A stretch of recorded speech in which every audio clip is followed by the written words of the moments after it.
सभी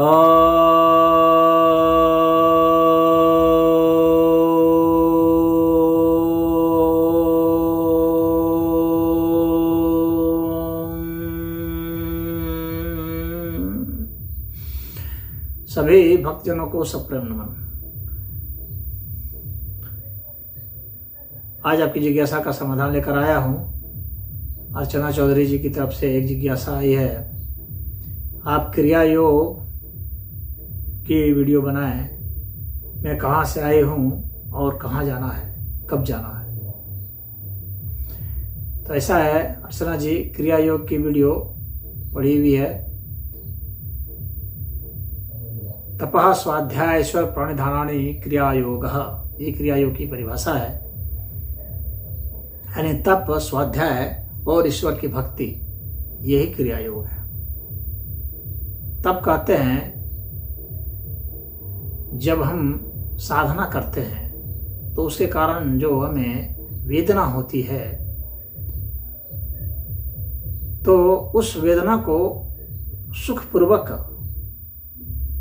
अनुभूत करते हुए, सुखपूर्वक सहते हुए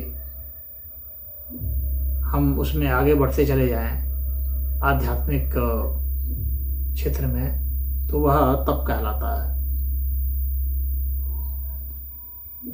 और स्वाध्याय का अर्थ होता है अपना अध्ययन करना, स्वयं का अध्ययन करना।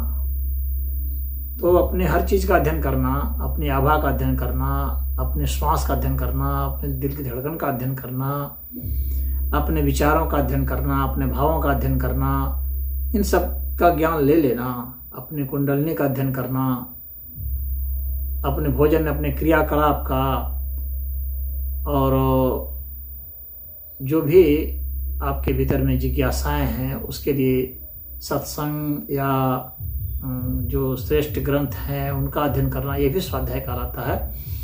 तो इनका अध्ययन किए और इस तरह से आप ज्ञान के क्षेत्र में आगे चलते गए और उसको जो भी मिला उसको तप में बदलते गए। यानी स्वाध्याय करते गए और तप करते गए, यानी ज्ञान अर्जित करते गए और कर्म करते गए, तो क्या होगा, ईश्वर प्रणिधान होगा, ईश्वर के प्रति भक्ति अपने आप आ जाएगी।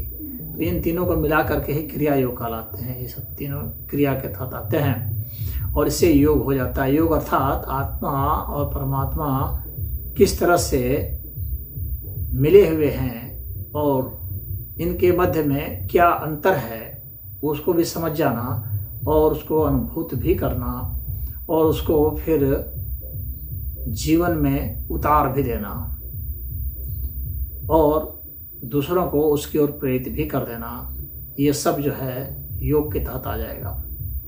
तो ये क्रिया योग है जिसमें क्रियाएं कैसे होती हैं, यानी गति कैसे होती है, इसका अध्ययन कर देना। क्रिया योग का मतलब कि गति के विषय में सब अध्ययन करना। गति क्यों होती है, किसके जरिए होती है, कहाँ तक होती है, कब से हो रही है, इसके प्रभाव क्या है, इन सब का अध्ययन कर देना और ये किस तरह से हमें योगस्थ करती है, इनका अध्ययन करना क्रिया योग कहलाता है। तो अब है कि मैं कहाँ से आई हूँ और कहाँ जाना है, यही तो आपको क्रिया योग से पता लगाना है। आप ही नहीं, सभी लोग कहाँ से आए हैं और कहाँ जाना है। तो इसका अगर ऐसे उत्तर दिया जाए शब्दों में, तो हम जो शब्द है इसमें, ये ही आप नहीं खोज पाएंगे कि इसमें हम क्या है। मैं खोज जाएंगे, मैं क्या, एक अहंकार है मैं, और यह मैं कहाँ से आया है, तो ये महतत्व से मैं की उत्पत्ति होती है, अहंकार की उत्पत्ति होती है। तो सभी का जो मैं है वह महतत्व से आता है। महतत्व जो है वह प्रधान से आता है। प्रधान अर्थात प्रकृति। तो प्रकृति का जो मूल स्वरूप है उसको प्रधान कहता है। प्रधान से महतत्व हो गया, महतत्व से अहंकार आ गया, अहंकार से अपने होने का बोध होता है कि मैं कुछ हूँ, अपनी एक पहचान वहां से शुरू होती है। तो सभी लोग वहीं से आते हैं जहां तक उसकी अपनी पहचान होती है, और कहाँ जाना है अंततः उसी में लीन हो जाना है।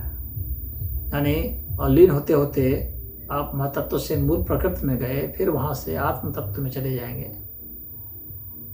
फिर परमात्म तत्व के साथ कैसे आप जो है सायुज्य हैं, उसके कैसे मिले ही हुए हैं, इसका आपको बोध हो जाएगा। बस वही जाना होता है। तो कहाँ से आया है और कहाँ जाना है, ये सबके साथ वही बात है। और अभी जो आपका जो स्वरूप है, जिस जीवात्मा की बात करते हैं, ये तो मरना जीना इस तरह से यात्रा चलती रहती है। जब तक अहंकार रहता है तब तक इस तरह की यात्रा रहती है। जब तक मैंपन का बोध होता है, अपने इंडिविजुअल आइडेंटिटी का बोध होता है, तब तक जो है आपकी ये यात्रा चलती रहती है। जब यह मैंपन समाप्त हो जाता है तो फिर कहाँ जाना और कहाँ आना, बस उस मैं को ही तो डिजॉल्व करना है, उस अहंकार को ही, उस पहचान को ही इस अनंत अस्तित्व में उसको घोल देना है। पहचान जब आपकी समाप्त हो जाती है तो फिर आपका मैंपन समाप्त हो जाता है और फिर आप बस जहाँ हैं बस हैं, बस वह आपका अस्तित्व, आपके होने की बात हो जाती है। फिर वह जो पहचान जो है, जो आपको व्यक्तिगत अलग लगता है बाकियों से, उसका मायने मतलब नहीं रह जाता है। तो अगर कहीं जाना है तो उस मैंपन को ही समाप्त करने तक जाना है, जो अलग विलक्षण अपना अलग पहचान बनाए हुए है।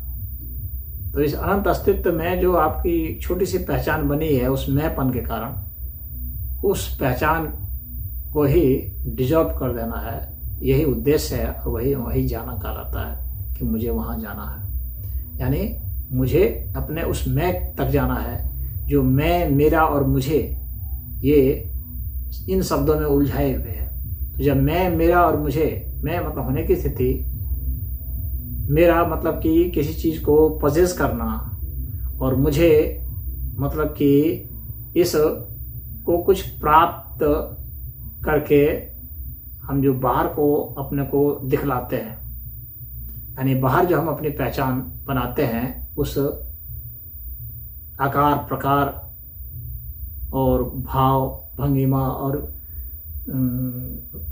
जो हम ग्रहण किए रहते हैं वस्तु, उसके जरिए। तो मैं, मेरा और मुझे, तो यह जो अहंकार का, मोह का जो बोध होता है, यह बोध ही हमें बार बार मरने और जन्मने पर विवश करता है। तो जब यह हमें पूर्ण रूप से पता लग जाता है, जब हम समझ जाते हैं इसको, तो फिर मैं, मेरा और मुझे, इन सबसे मुक्ति हमें मिल जाती है। वही मुक्ति कहलाती भी है।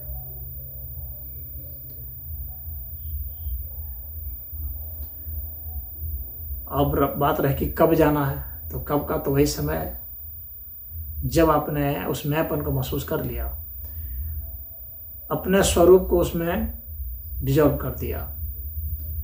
तो आपके भीतर में जो इंद्रियां हैं, इन इंद्रियों की जो शक्ति होती है, उसको मन में शामिल करना, मन के जो संस्कार हैं और अपनी पहचान है, उसको उस सूक्ष्म अहंकार में मिला देते हैं। उस अहंकार को महतत्व में लीन कर देते हैं। वहां पर महतत्व के पास जाकर के आप ये नहीं कह सकते कि ये मैं हूं, क्योंकि वहां पर सिर्फ चेतना मस्त, वहां पर हूं का भाव रह जाता है। और फिर हालांकि हूं में भी छुपा हुआ एक मैं होता है, लेकिन वह छुपा हुआ होता है, वास्तव में खाली अपने होने का बोध होता है हूं का। और उसके बाद वह हूं भी आगे चल करके परमात्म तत्व की अवस्था में जब जाते हैं तो हूं का भी बोध नहीं रह जाता है का हो जाता है। हूं के बाद है का हो जाता है में ये सब आ जाते हैं, पूरा अनंत अस्तित्व आ जाता है। और उसके बाद यह है का भी जो है उसका भी समापन हो जाता है, क्योंकि है भी नहीं है कि विलोम में एक भाव रखता है और फिर बस आप जो है अनिर्वचनीय अवस्था में फिर चले जाते हैं, जहाँ पर वचन के माध्यम से आप उसको व्यक्त नहीं कर सकते हैं, तो वह अनिर्वचनीय अव्यक्त अवस्था में चले जाते हैं, यह हो जाता है। तो अब आपका वह कब आता है, जब आपका अहंकार का लोप हो जाता है, तब आता है। सारा खेल इस अहंकार की ही उत्पत्ति का है और अहंकार के लोप का है। तो इसमें इतना ही। हरि ओम।